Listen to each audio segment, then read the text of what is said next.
des fake news, des manipulations, de la désinformation totalement affolante qui a été orchestrée par la presse algérienne de 2020 à 2024, des dépêches insultantes, injurieuses contre le Maroc, contre la France, contre les opposants algériens, etc.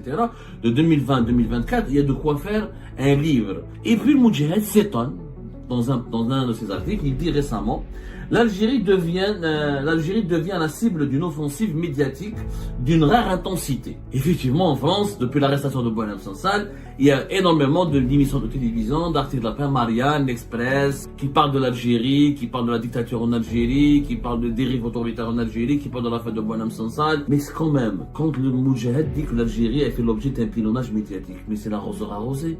Mes amis, ça fait 4 ans que vous faites un pilonnage médiatique contre tous les pays, alors que c'est elle qui n'a pas cessé de pilonner le Maroc, de pilonner les Émirats Arabes Unis, de pilonner la France, de pilonner les pays monarchies du Golfe. De 2020 à 2024, on se réveille matin et soir, le Maroc il est mauvais, le Maroc c'est notre ennemi, les Marocains sont des sionistes, les Marocains c'est des mendiants. Même quand on a perdu face à la Mauritanie, la presse algérienne a annoncé une opération de propagande contre les Mauritaniens. Si on se rappelle, si on fait la chronique et la chronologie des fake news, des manipulations, de la désinformation totalement affolante qui a été orchestrée par la presse algérienne de 2020 à 2024, notamment par la presse publique, Moudjahid, l'APS surtout, les dépêches insultantes, injurieuses contre le Maroc, contre la France, contre les opposants algériens, etc.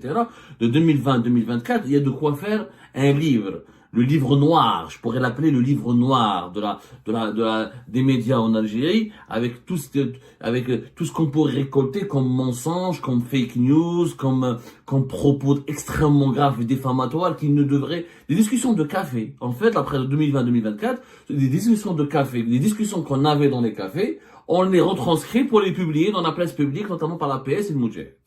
Et puis le Moudjahid s'étonne, dans un de ses articles, il dit récemment: L'Algérie devient la cible d'une offensive médiatique d'une rare intensité. Plateau de télévision, émissions de radio, articles de presse écrites et online orchestrent à l'unisson un pilonnage méthodique contre notre pays. C'est le Moudjahid qui le dit. L'Algérie devient la cible d'une offensive médiatique d'une rare intensité.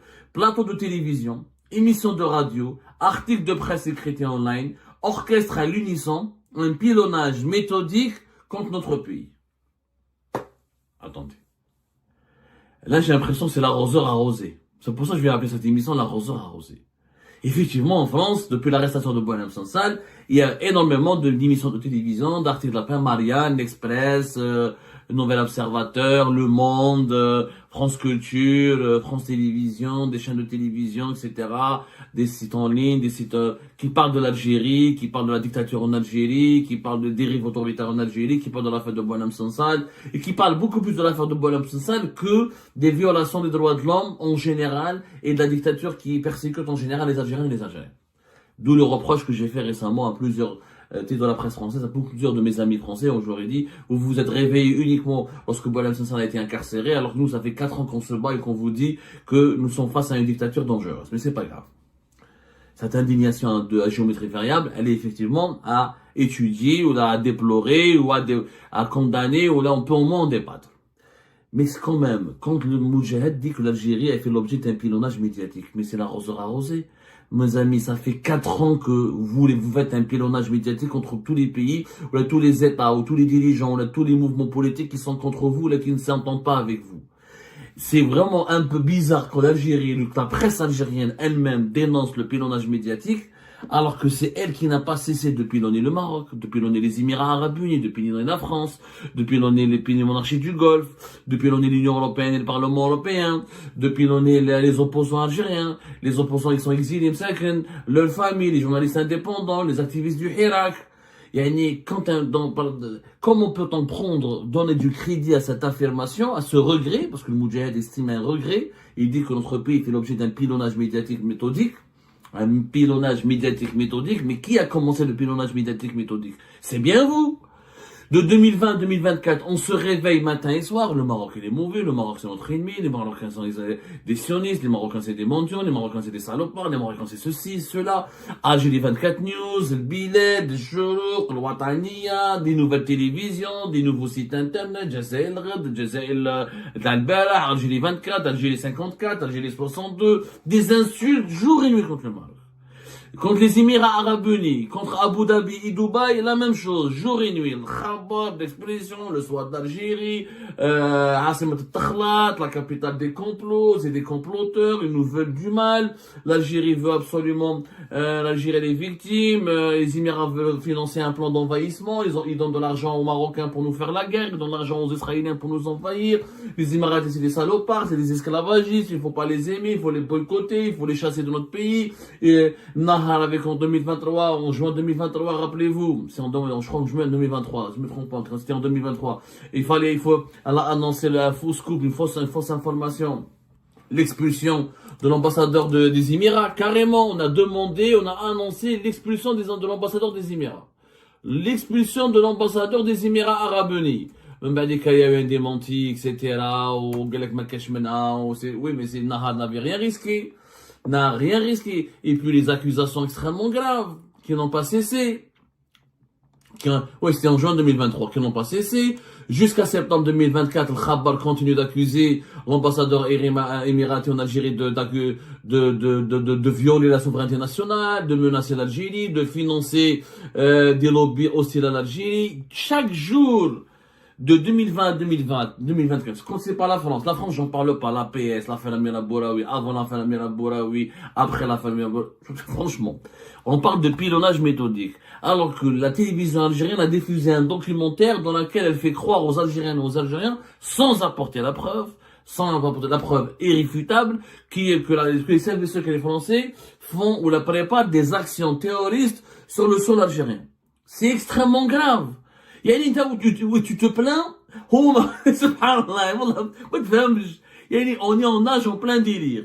Les médias algériens diffusent, élaborent, produisent des documentaires de 52 minutes sur la base d'un seul témoignage, sans preuve matérielle, que les services secrets français veulent organiser des groupes terroristes ou veulent organiser des actes terroristes sur le territoire national.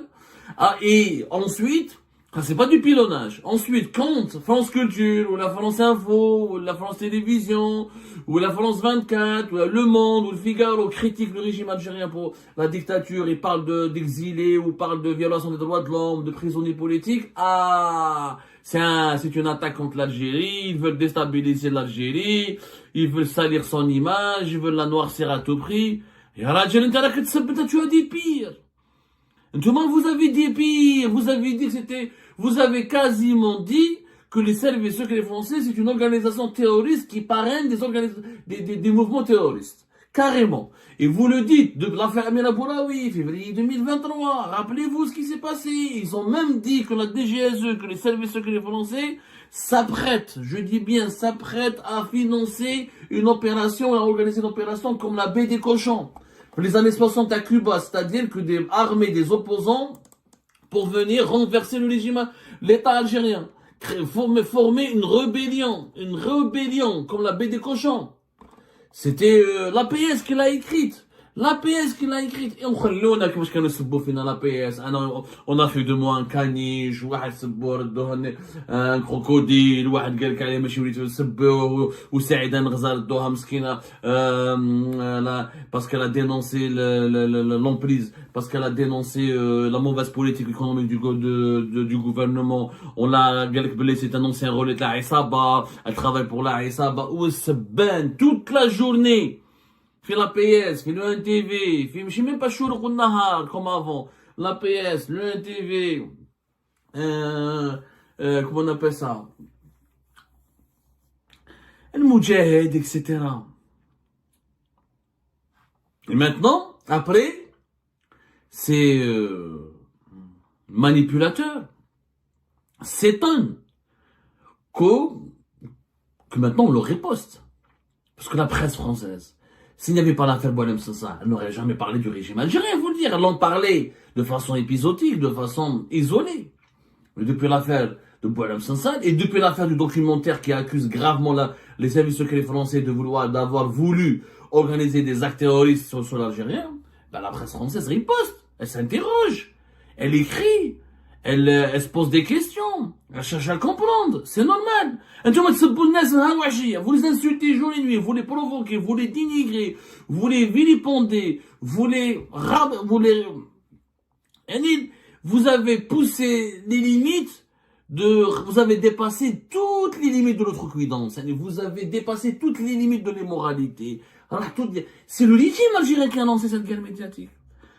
Le régime algérien se plaint il se plaint de l'ampleur de la guerre médiatique qui lui a été lancée. Mais c'est lui qui a lancé cette guerre médiatique.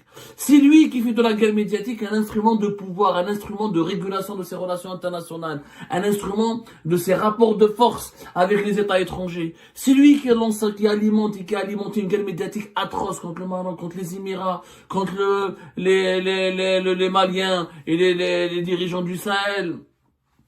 Contre certaines personnalités en Libye, même le football, même la CAN 2022, la CAN de football, la 2023, la dernière plutôt, la CAN 2023 Côte d'Ivoire, même quand on a perdu face à la Mauritanie, la presse algérienne a lancé une opération de propagande contre les Mauritaniens en les accusant d'avoir été financés, d'avoir été entraînés, d'avoir été préparés par les autorités marocaines. Même le football, rappelez-vous, pour la CAN 2023, quand nous avons été éliminés premier tour, c'est Israël qui a donné à la CAF, ou la CAF, la Confédération africaine de football, elle n'est qu'un pion d'Israël, parce que l'Algérie elle est contre Israël, donc on a éliminé l'Algérie du premier tour, les erreurs d'arbitrage.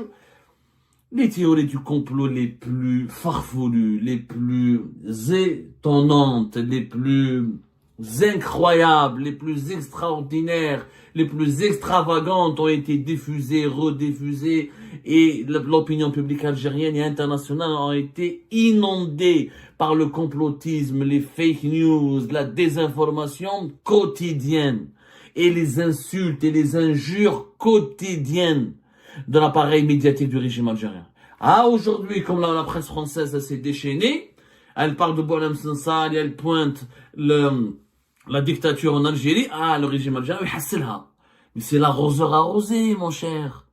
C'est toi qui as voulu, quand je dis c'est toi, c'est le régime, comme si je parlais au régime, mais c'est vous, voilà, les dirigeants du régime. C'est vous qui avez entretenu cette guerre médiatique. C'est vous qui avez lancé cette guerre médiatique. C'est vous qui avez déclenché la guerre médiatique. Et maintenant, vous ne supportez pas qu'on parle de vous, alors que vous aimez, vous infligez à vos adversaires, ou là, à vos détracteurs, qu'on parle d'eux en termes très injurieux toute la journée. Toute la journée. Et dans il faut voir les vidéos, les reportages qui ont été diffusés sur le Maroc, sur les Émirats, sur la France, etc. C'est extraordinaire. Mais quand la presse étrangère parle de l'Algérie, Allah, on est victime, c'est un complot, quand toi tu complotes contre tes adversaires, c'est pas du complot. Mais quand tes adversaires t'attaquent, te contre-attaquent, c'est du complot. La solution, c'est quoi? C'est de revenir à la raison. Oui, l'Algérie, elle se doit de se défendre médiatiquement. Il y a la manière de le faire. L'insulte, l'injure, ce n'est pas de l'information.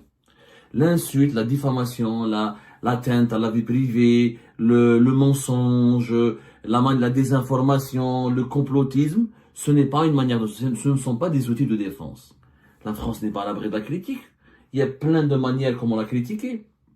Et puis, au lieu de clochardiser ces véritables journalistes, au lieu de les mettre en prison, de les contraindre à l'exil, de les condamner à mort, si on avait laissé les vrais journalistes, pas les petits manipulateurs, les amateurs de fake news et les inventeurs de complots qui polluent nos télévisions et les plateaux de nos télévisions en Algérie. Si on avait laissé les vrais journalistes, ceux qui ont étudié le journalisme, celles et ceux qui ont été formés pour les journalistes, celles et ceux qui savent ce que c'est qu'un reportage, ce que c'est qu'une enquête, si on les avait laissés faire leur métier, développer leur métier en Algérie, développer un discours médiatique modéré, raisonnable, où on peut critiquer, où on peut attaquer, sans dénigrer, sans humilier, sans insulter, sans verser dans les moralités. La satire est une chose, l'invective en est une autre. C'est deux choses complètement différentes. Si on avait laissé si on avait laissé construire, si on avait laissé des entrepreneurs et des journalistes construire de véritables médias, de véritables chaînes de télévision, la souveraineté médiatique de l'Algérie aurait été préservée, l'image de l'Algérie aurait été préservée, les lobbies anti-algériens à l'étranger auraient été mieux combattus, mieux neutralisés. Mais avec la jungle de fake news, d'amateurs de fake news et d'inventeurs de complots, de complotistes et de délinquants médiatiques qui maintenant se font passer pour les défenseurs de notre pays, comment voulez-vous qu'on ne soit pas exposé, qu'on ne soit pas fragilisé, qu'on ne devienne pas la risée de la presse internationale? C'est l'arroseur arrosé.